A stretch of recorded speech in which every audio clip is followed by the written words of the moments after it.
Anong mensahe ang kailangan marinig ng mga Leo mula August 11 to 17, 2024? Pwedeng nangyayari na to o mangyayari pa lang. Kung hindi man para sa inyo tong magiging reading, baka para sa someone na malapit sa inyo o sa kakilala nyo mismo. May card na agad tayo. Baka may lumabas na gender mamaya. Gawin nyo na lang energy, masculine at feminine energy. Pwede rin naman na wag nyo nang pansinin yung gender as long as tama naman yung reading sa sitwasyon nyo. Ganun na nga lang. Wag nyo nang pansinin ang gender. So, magsimula na tayo.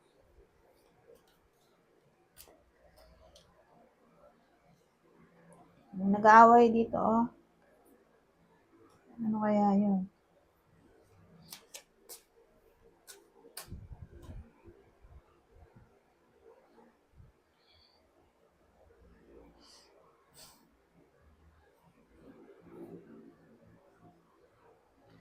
Yung makikita nyo, dyan, mukhang dumi to, oh.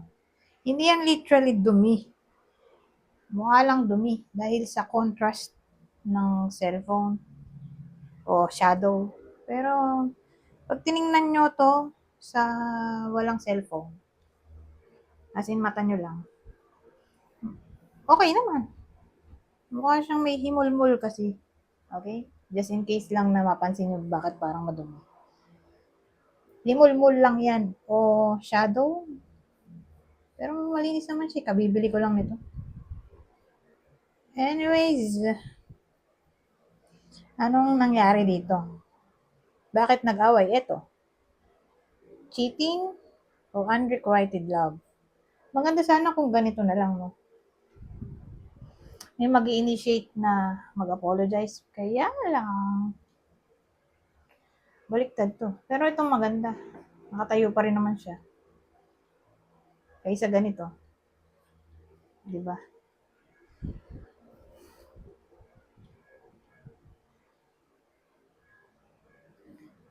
So, probably, bad news. Yun nga, unrequited love o cheating yung pinagawayan dito. Pwede rin kasi itong disappointment. So, yung disappointment nanggaling dito nga. Baka may makipag-break din, heartbreaker nakalagay dito. Manipulator. One night stand. Na yun nga, pwedeng mag-cause ng disappointment para sa iba sa inyo. Pero don't worry. Dahil may Ace of Wands tayo dito.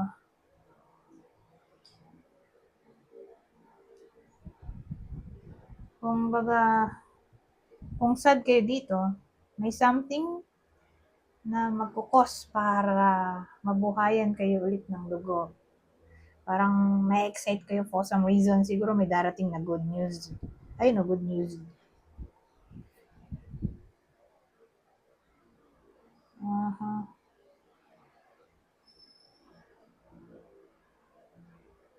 Grabe din naman kung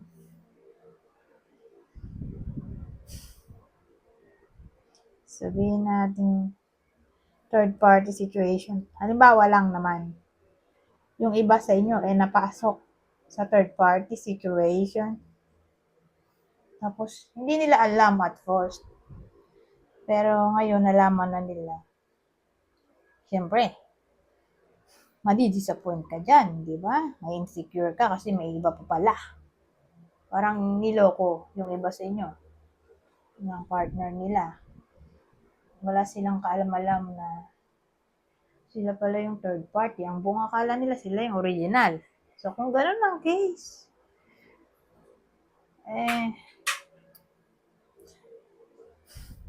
para bang tinanggap na lang nila yung sitwasyon na niloko sila ng partner nila. Ito, OMG.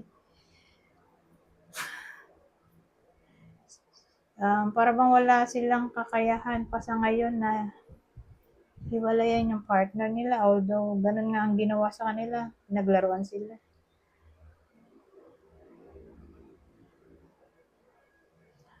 Para bang alang-alang na lang na hindi sila iwan, tinanggap na lang nila na third party sila. OMG. Pero again, hindi nila ginusto yung pangyayari, biktima lang din sila. May case na ganun. Okay? So, kunin nyo lang yung info na sa tingin nyo, para sa inyo. Pwede rin naman tong maging case ng ibang tao na malapit sa inyo. Kung hindi man tumama literally sa inyo tong magiging reading. Pero ito talaga yung pinagugatan ng problema eh. So, babasahin ko ha. Unrequited love, heartbreaker, manipulator, one night stand, cheating.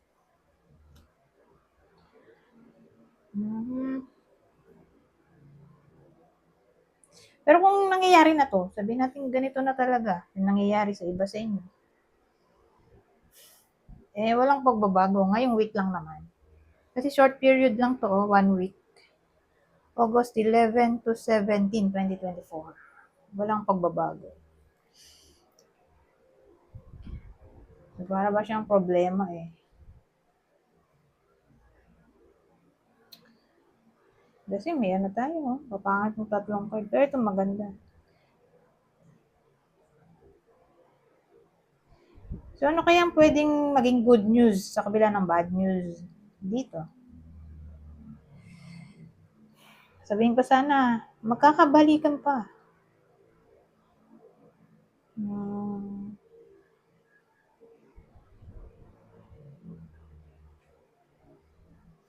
Sabihin natin naghiwalay na. Halimbawa, naghiwalay yung iba sa inyo. Baka makareceive ng mensahe. Initiation of action kasi ito eh. Baka magparamdam all of a sudden yung person nila.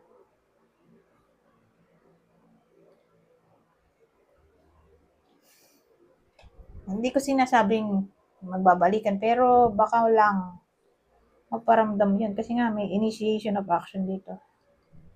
Magparamdam, mag-say hi, say hello, mag-text, o biglang magpakita, pero hindi naman necessarily makikipagbalikan. Para lang magparamdam, ganun.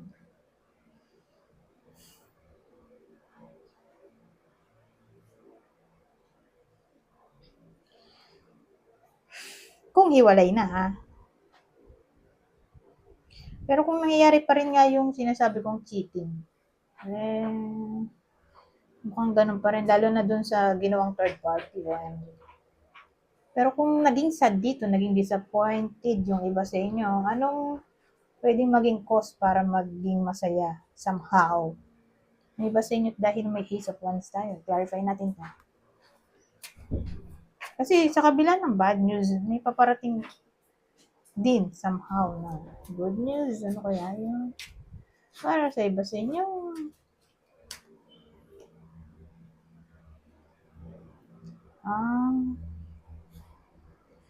mental strength daw yung good news. So, mental strength na mag-move on siguro. Di ba good news yun? Kasi, mahirap mag-move on, It takes time, energy, courage. Courage. So, again, napakahirap. Pero dito mukhang magkakaroon na kayo o yung iba sa inyo ng lakas ng loob na lakas ng mentality. Ganun.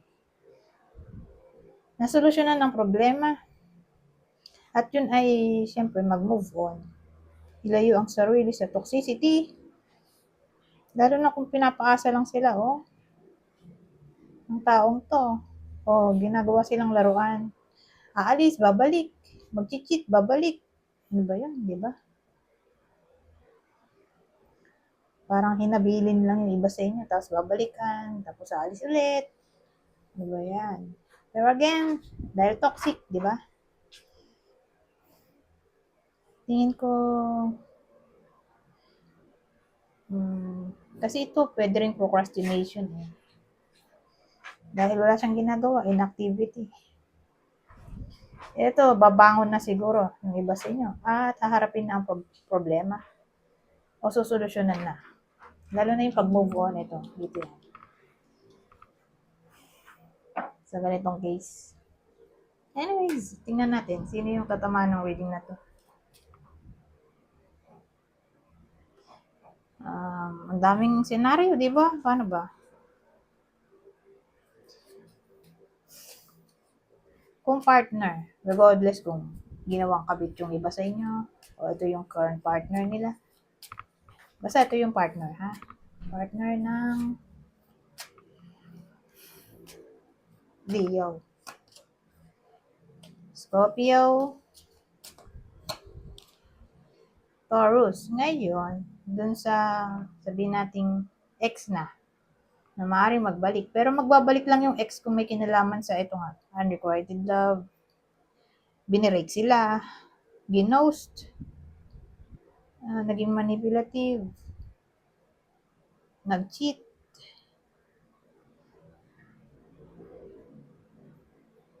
So, yun. Kung ex na wala na sa buhay nila, in short, yung tao. So, sino naman kaya yung magbabalik na yon? Kapwa nyo, Leo?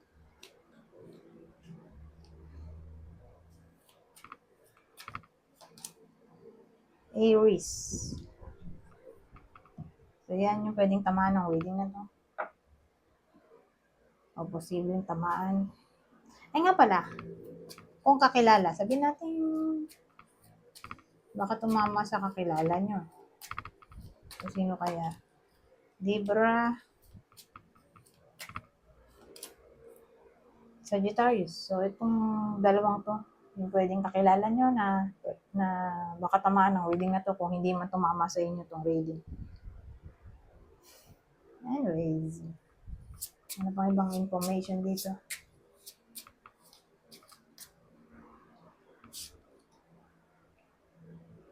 Ten of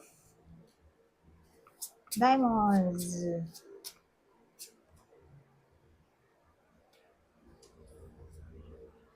At ito, Five of Diamonds. Ano yan? So, sa week na to, expect natin na yung iba sa inyo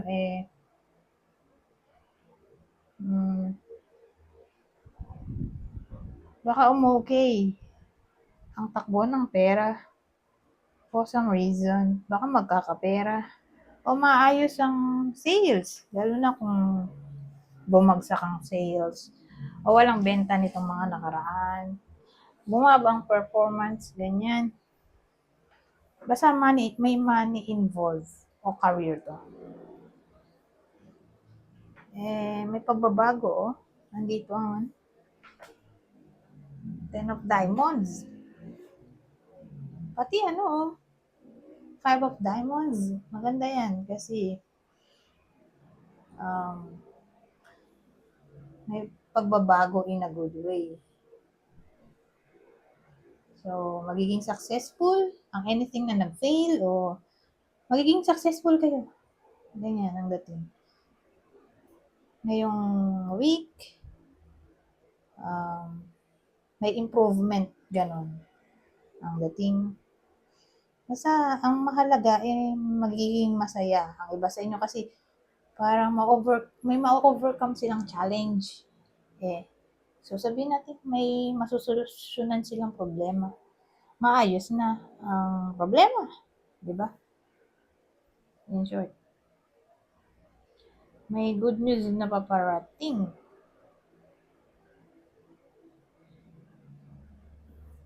So, magandang panahon para magsimula ng something new. Ngayong week, lalo na kung may kinalaman sa business. Basta parang maganda yung takbo ng career, money, business ng iba sa inyo dito. Sa linggong ito.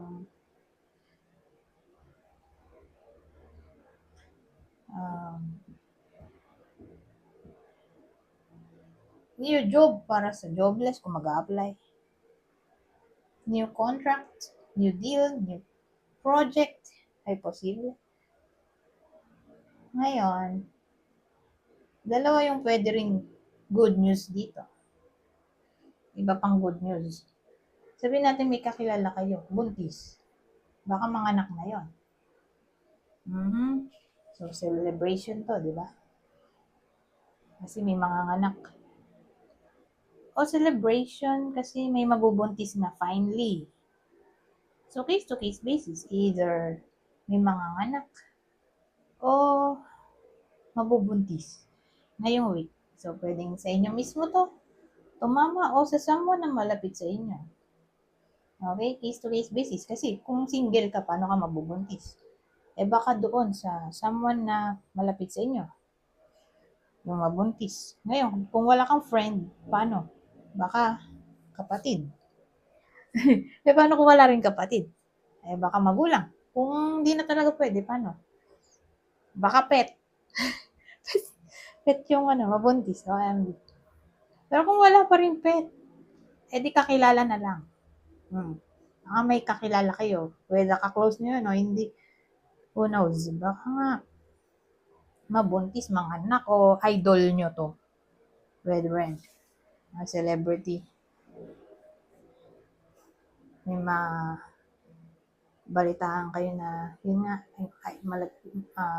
idol nyo, celebrity, gano'n, nabuntis, dati yung crush, o ewan ko, basta ganyan yung energy ba. Okay, sa week na to, ito ang uli.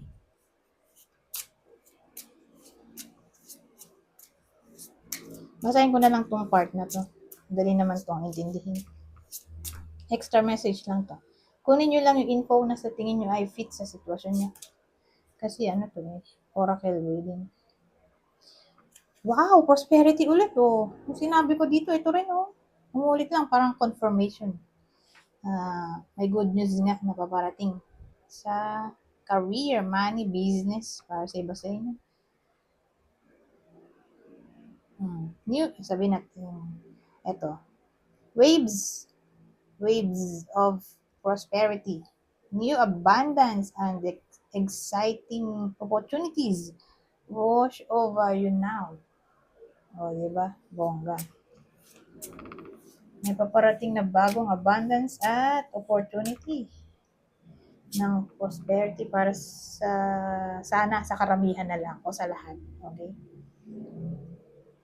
Ng Leo. Let yourself receive. Allow others to give you loving care. Receive without guilt or apologies. Paliwanag ka pa ba ito? Huwag na. Kasi hahaba yung time. Accept heaven's help. You've prayed for help. So get out of the way and let heaven help you. Di ba may improvement akong sinabi? Dito oh. Dito. Saka yung somehow good news dito. Baka ito na. Tutulungan yung iba sa inyo ng universe. Para bang tulungan mo rin ang sarili mo. Nasa Diyos ang awa, nasa tao ang gawa. O yun nga, tulungan mo rin ang sarili mo. Para patas. Mahirap kasi yung wala ka rin ginawa sa part mo. So maganda yung may ginawa ka para mapabilis, di ba? Yung improvement. Dapat may gawin ka rin sa part mo. Hindi lang tayo aasa sa milagro o luck. So, ganun ang dating. Tutulungan tayo. In any way, form, shape, etc. ng heaven.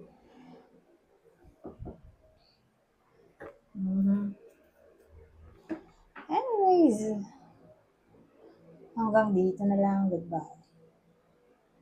Go now.